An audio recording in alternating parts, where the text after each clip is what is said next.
नमस्कार मेरे नौजवान आत्मीय मित्रों, एक बार फिर से मैं आपका स्वागत करता हूं। और ये काफ़ी गैपिंग के बाद स्वागत करना पड़ रहा है कुछ तकलीफ के कारण। और इस बार मैं आपके लिए लेके आया हूं चैप्टर 2 स्टैंडर्ड 10th, जिस चैप्टर का नाम है अम्ल, क्षारक और लवण।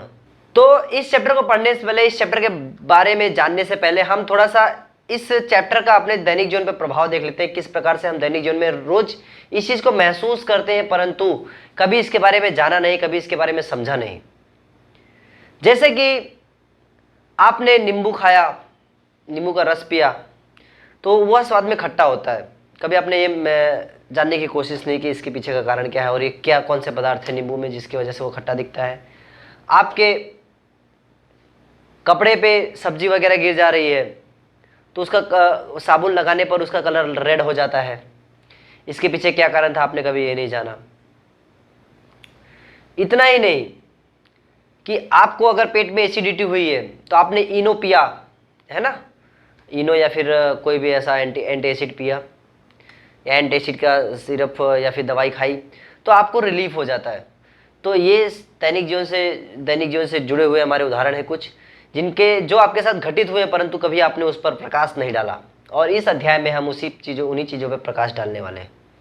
तो इस चैप्टर को पढ़ने से पहले आप ये जान लेना जरूरी है आपके लिए कि इस चैप्टर में आखिर है कौन कौन सी चीज़ें, क्या क्या हम पढ़ने वाले हैं।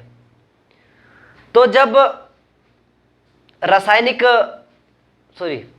अम्ल एवं क्षारक की बात होती है तो सबसे पहले हम पढ़ने वाले हैं 2.1 में अम्ल एवं क्षारक के रासायनिक गुणधर्म। उनके रासायनिक गुणधर्म क्या क्या है। दूसरा, अब रासायनिक गुणधर्म को जानने के लिए यहाँ पे प्रयोगशाला में उतरना पड़ेगा। तो दूसरा है प्रयोगशाला में अम्ल एवं क्षारक 2.1.1। 2.1.2 जब प्रयोगशाला में उतर गए, रासायनिक गुणों की जांच कर रहे हैं, तो रासायनिक गुण में सबसे पहले जांच करेंगे कि अम्ल एवं क्षारक धातु के साथ कैसे अभिक्रिया करते हैं। ध्यान से देखना, किसी भी चैप्टर को पढ़ने से पहले हमें उसका सारांश, उसकी समरी लेनी बहुत ज्यादा जरूरी है कि हमें पता हो कि हम इस चैप्टर में क्या क्या पढ़ने वाले हैं। ऐसा नहीं है कि आप चैप्टर में एंटर कर जाओ, चैप्टर पढ़ रहे हो, फिर हर चीजें आपको नई सी दिखे। तो इसके लिए थोड़ी सी ब्रीफिंग किसी भी चैप्टर के पहले जरूरी है, चाहे आप खुद ही कर लें, चाहे अध्यापक आपका कराए, तो भी कोई प्रॉब्लम नहीं है। जिससे क्या होता है कि आप अगर चैप्टर में आपने एंटर किया, चैप्टर को पढ़ना चालू किया, तो आपको वो सब चीज़ें कैसी थोड़ा सा जानी पहचानी जैसी लगेंगी कि भाई हाँ, इसके बारे में तो मैं पढ़ चुका हूँ या सर ने बता दिया है हमको, जो भी हो।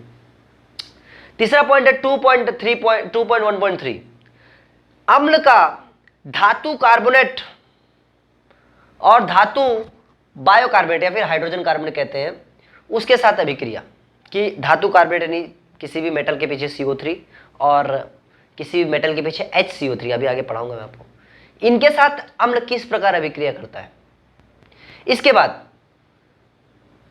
अम्ल एवं क्षारक परस्पर किस प्रकार अभिक्रिया करते हैं। मतलब जब अम्ल और क्षारक को एक दूसरे के साथ अभिक्रिया कराया जाता है, रासायनिक अभिक्रिया कराया जाता है, केमिकल रिएक्शंस, तब क्या होता है, हम 2.1.4 में ये पढ़ेंगे। 2.1.5 में हम क्या पढ़ेंगे कि अम्लों के साथ धात्विक ऑक्साइड, मेटल ऑक्साइड, मतलब जैसे कि कोई भी धातु है उसका ऑक्साइड, जैसे सोडियम है तो सोडियम का ऑक्साइड, पोटेशियम है तो पोटेशियम का ऑक्साइड, एल्युमिनियम है तो एल्युमिनियम का ऑक्साइड, तो ये अम्ल के साथ ये किस प्रकार की अभिक्रिया करते हैं। इसके बाद क्षारकों के साथ अधात्विक ऑक्साइड की अभिक्रिया हम 2.1.6 में पढ़ेंगे इसको, कि क्षारक के साथ अधात्विक ऑक्साइड की किस प्रकार अभिक्रिया होती है और क्या क्या उत्पाद निकलते हैं। अब 2.2 में हम देखेंगे कि सभी अम्लों एवं क्षारकों में क्या समानताएं हैं, इक्वालिटी क्या है उनकी। अम्ल और क्षारक की बात कर रहा हूं बेटा, ध्यान से समझना। इसके बाद हम 2.2.1 में पढ़ेंगे 2.2.1 जलीय विलयन में अम्ल और क्षारक का क्या होता है। अगर जलीय विलयन किया जाए, मतलब अम्लों और क्षारकों को पानी के साथ मिलाया जाए, एक्वस सॉल्यूशन बनाया जाए, जलीय विलयन बनाया जाए पानी के साथ, तो होता क्या है एग्जैक्ट में उसमें, वो हम देखेंगे।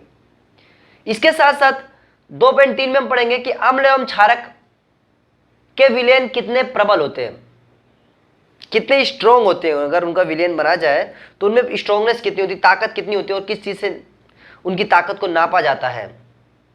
उनके ताकत का कारण क्या है कि भाई अम्ल है तो कोई अम्ल तेज है, कोई अम्ल प्रबल है, कोई अम्ल निर्बल है, कोई अम्ल ताकतवर है, कोई अम्ल कमजोर है। तो उसकी ताकत के पीछे, इसकी कमजोरता के पीछे क्या कारण है वो हम देखेंगे इस चैप्टर में, इस पॉइंट में। फिर 2.3.1 में देखेंगे कि दैनिक जीवन में पीएच का महत्व क्या है, जिस पीएच के कारण हम अम्ल की प्रबलता नाप रहे हैं, अभी आगे चैप्टर में पढ़ोगे। तो दैनिक, उस पीएच का हमारे दैनिक जीवन में क्या महत्व है। दैनिक जीवन में महत्व देखने के बाद फिर तीसरा पॉइंट जो हमारा था अम्ल और क्षारक के बाद लवण, चैप्टर का नाम याद होगा आपको, अम्ल क्षारक और लवण था। लवण के बारे में देखेंगे कि लवण से संबंधित जानकारी हम देखेंगे कि लवण किस प्रकार बनते हैं, और इसके बाद देखेंगे लवण परिवार 2.4.1, उस लवण के परिवार में कौन कौन से सदस्य हैं, कि कितने लोगों का मिलकर ये परिवार बनता है, और उनका परिवार किस प्रकार से सेपरेट किया जा सकता है, किस प्रकार से अलग करके हम उनको इंडिकेट करके समझ सकते हैं। इसके बाद पढ़ेंगे लवणों का पीएच। जो लवण होते हैं उनका पीएच, उनके अंदर पावर ऑफ हाइड्रोजन कितनी होती है, उनके अंदर उनकी अम्लीयता ज़्यादा होती है, उनकी क्षारीयता ज़्यादा होती है, वो सब चीज़ें हम पढ़ेंगे। इसके बाद साधारण नमक से किस प्रकार रसायन बनते हैं। रसायन मीन्स धोने का सोडा, खाने का सोडा, विरंजक चूर्ण, सोडियम हाइड्रोक्साइड, ये सब चीज़ें किस प्रकार बनाई जाती है हम इसको पढ़ेंगे। और अंततः हम पढ़ने वाले हैं कि क्या लवण के क्रिस्टल वास्तव में शुष्क है या नहीं। तो ये तो हमारे चैप्टर का सारांश था। हम इन चीज़ों को पढ़ने वाले हैं। अब एक एक करके एक एक पॉइंट हम हाईलाइट करेंगे और उस चीज़ के बारे में आप पढ़ेंगे। तो चलिए शुरू करते हैं। अम्ल एवं क्षारकों के रासायनिक गुणधर्म। तो गुणधर्म की ओर जाने से पहले हम थोड़ा सा अम्ल एवं क्षारकों के बारे में देख लेते हैं कि अम्ल और क्षारक क्या होते हैं, कैसे होते हैं, उनका गुण क्या है, उनकी प्रवृत्ति क्या है, प्रकृति क्या है। सबसे पहला पॉइंट, अम्ल स्वाद में खट्टे होते हैं। ध्यान से सुनिएगा, पहला पॉइंट नोट करते रहिए, नोटबुक लेके बैठे रहिए, जो भी पॉइंट्स उसको नोट करते रहिए। दूसरा पॉइंट, अम्ल नीले लिटमस पेपर को, लिटमस पत्रक होता है जो हमें इंडिकेट करता है, जो हमें आइडेंटिफाई करने में मदद करता है कि अम्ल और क्षारक को पहचानने में अपना कलर बदलता है। तो कलर किस प्रकार बदलता है, अगर अम्ल होता है तो वह नीले लिटमस पेपर को लाल लिटमस पेपर में कन्वर्ट कर देता है, परिवर्तित कर देता है। तीसरा गुण, अम्ल का पीएच 7 से कम होता है, मतलब 0 से 7 के बीच। चौथा गुण, अम्ल में H+ आयन, ध्यान देना, H+ आयन उसकी अम्लीयता के लिए जवाबदार होता है। मतलब वो अम्ल है, उसके अंदर अम्लीयता है, तो उसका जवाबदार कौन है, H+ आयन। एमसीक्यू में भी पूछा जा सकता है, उसको आप ध्यान रखिएगा। चौथा पॉइंट है, अम्ल अपने जलीय विलयन में H+ आयन देता है, आयनीकृत हो जाता है, मतलब आयन दे देता है। ये तो था अम्ल का गुण। अब आगे देखिए क्षारक का गुण। क्षारक स्वाद में कड़वे होते हैं, कसैले होते हैं, नीम का पत्ता हो गया, है ना, सब में बेस, क्षारक अंग्रेजी में बेस कहते हैं। दूसरा, क्षारक जो है अम्ल का उल्टा, अम्ल नीले लिटमस पेपर को लाल में कन्वर्ट करता था, ये लाल लिटमस पेपर को ब्लू लिटमस पेपर, नीले लिटमस पेपर में कन्वर्ट करता है, परिवर्तित कर देता है। तीसरा, क्षारक का जो पीएच होता है वो 7 से 14 के बीच में होता है, जो पीएच मान है। इसके बाद क्षारक में रहे OH- आयन उसकी क्षारीयता के लिए जवाबदार होते हैं। अम्ल में H+ आयन था उसकी अम्लीयता के लिए, इसमें OH- आयन है उसकी क्षारीयता के लिए। और चौथा है, क्षारक जलीय विलयन में OH- आयन देते हैं। तो ये अम्ल और क्षार के बारे में आपने जान लिया।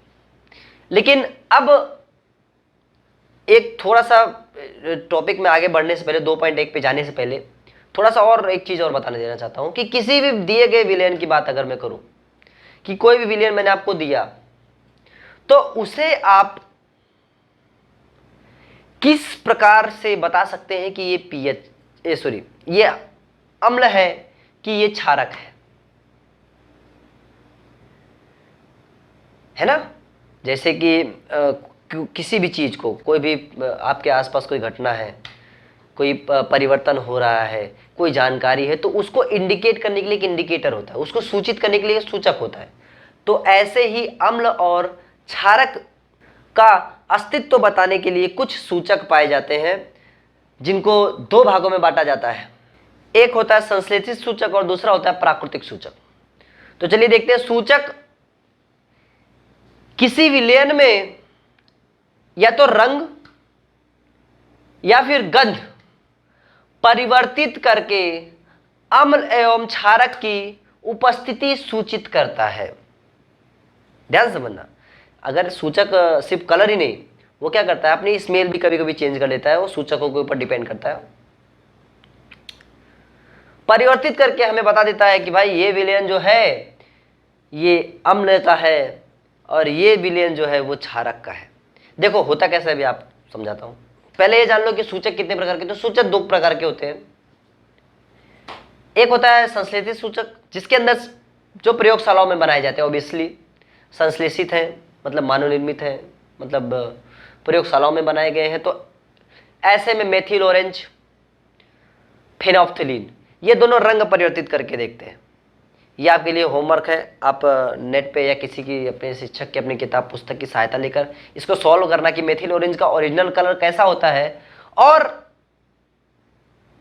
अम्ल के साथ अगर उसको मिक्सचर किया जाएगा तो वो कैसा रंग देगा, और क्षारक के साथ मिक्सचर किया जाएगा तो वो कैसा रंग देगा। चलिए ज़्यादा मेहनत ना करते हुए आप देख लीजिए, इधर दिख रहा होगा आपको कि मेथिल ऑरेंज अम्ल के साथ, एसिड के साथ किस प्रकार से उसका कलर चेंज है। मतलब ये मेथिल ऑरेंज को अगर आप मिलाओगे ना उस विलेन के साथ, जैसे कि आपने एक लोटा ले लिया कोई, अब उस लोटे में उसका वो अम्ल है कि क्षारक कैसे पता अम्ल है कि क्षारक कैसे पता चलेगा। आप उसको टेस्ट करने तो जाओगे नहीं, है ना, कि जीभ से चाट के बताए खट्टा है, सर ने बोला था अम्ल खट्टा होता है और क्षारक कड़वा होता है, कसैला होता है, तो टेस्ट कर, तो नो, इट्स रिस्की, है ना, खतरनाक हो सकता है। तो आपको पता करने के लिए ऐसे सूचक होते हैं। तो ये मेथिल ऑरेंज क्या करता है, इसका ओरिजिनल कलर आपको दिख रहा होगा, और जैसे ही इसको अम्ल के संपर्क में लाते हो आप एक बूंद, तो ये अपना कलर देखो अम्ल के लिए किस प्रकार चेंज कर देता है और क्षारक के लिए किस प्रकार चेंज कर देता है। मतलब ये कलर चेंज करके हमको बता देता है कि भाई ये जो चीजें आपने मेरे साथ मिलाई है ये अम्ल है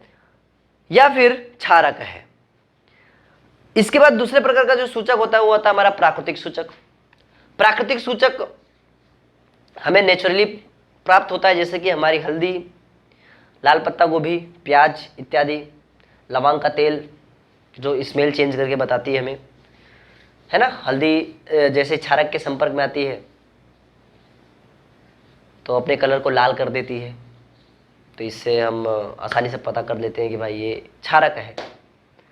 अब प्रयोगशाला में जो सूचक है उनके मुकाबले प्राकृतिक सूचक जो है स्ट्रांगली उस प्रकार से परफेक्ट काम नहीं कर पाते, लेकिन परंतु फिर भी हमें इतना सूचित कर देते हैं, हल्का फुल्का सिग्नल दे देते हैं कि भाई ये अम्ल है और ये क्षारक। अब हम अगले वीडियो में पढ़ेंगे कि किस प्रकार से अम्ल एवं क्षारक एक दूसरे के साथ अलग है, एक दूसरे में समान है, उनका रासायनिक गुणधर्म क्या है, वो किस प्रकार से विक्रिया करते हैं, क्या प्राप्त करते हैं, कैसे क्या होता है। उसके लिए आपको हमारे साथ बने रहना होगा, और हमारे चैनल को सब्सक्राइब कीजिए, लाइक कीजिए और share as much as you can, ताकि आपकी वजह से कोई दूसरे आपके मित्र या आपके भाई, आपका कोई भी रिलेशन वाला हो या कोई फ्रेंड हो, तो उसको फ्री में शिक्षा प्राप्त हो जाए और उसे कुछ हमारे जरिए सीखने को मिल जाए। बस इससे ज़्यादा हमें कुछ नहीं चाहिए।